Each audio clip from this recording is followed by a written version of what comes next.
हरे कृष्णा, राधे राधे दोस्तों। आज हम आपको सुनाएंगे बुध प्रदोष व्रत कथा। जी हाँ, जरूर सुने इस कथा को, वरना आपकी पूजा अधूरी रह जाएगी। तो चलिए शुरू करते हैं।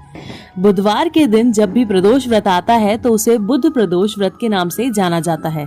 कहा जाता है कि प्रदोष व्रत के प्रभाव से व्यक्ति की सभी मनोकामनाएं पूर्ण हो जाती हैं। साथ ही भगवान शिव और माता पार्वती का आशीर्वाद भी प्राप्त होता है।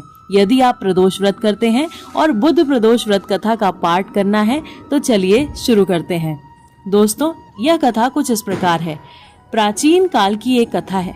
एक पुरुष का नया नया विवाह हुआ था। वह गौने के बाद दूसरी बार पत्नी को लिवाने के लिए अपने ससुराल पहुंचा और उसने सास से कहा कि बुधवार के दिन ही पत्नी को लेकर अपने नगर जाएगा।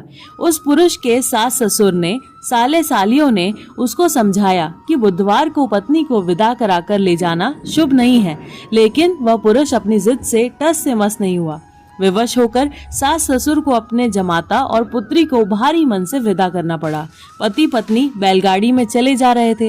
एक नगर के बाहर निकलते ही पत्नी को प्यास लगी। पति लोटा लेकर पत्नी के लिए पानी लेने गया। जब वह पति पानी लेकर लौटा तो उसके क्रोध और आश्चर्य की सीमा न रही, क्योंकि उसकी पत्नी किसी अन्य पुरुष के लाए लोटे में से पानी पीकर हंस हंस कर बतिया रही थी। क्रोध में आग बबूला होकर वह उस आदमी से झगड़ा करने लगा, मगर यह देखकर आश्चर्य की सीमा न रही कि उस पुरुष की शक्ल उस आदमी से हूबहू मिलती थी। हम शक्ल आदमियों को झगड़ते हुए जब काफी देर हो गई तो वहां आने जाने वाले लोगों की भीड़ एकत्रित हो गई। सिपाही भी आ गया। सिपाही ने स्त्री से पूछा कि इन दोनों में से कौन सा आदमी तेरा पति है। तो वह बेचारी असमंजस में पड़ गई, क्योंकि दोनों की शक्ल एक दूसरे से बिल्कुल मिलती थी। बीच राह में अपनी पत्नी को इस तरह लुटा देखकर उस पुरुष की आंख भर आई। वह शंकर भगवान से प्रार्थना करने लगा कि हे भगवान, आप मेरी पत्नी की रक्षा करो।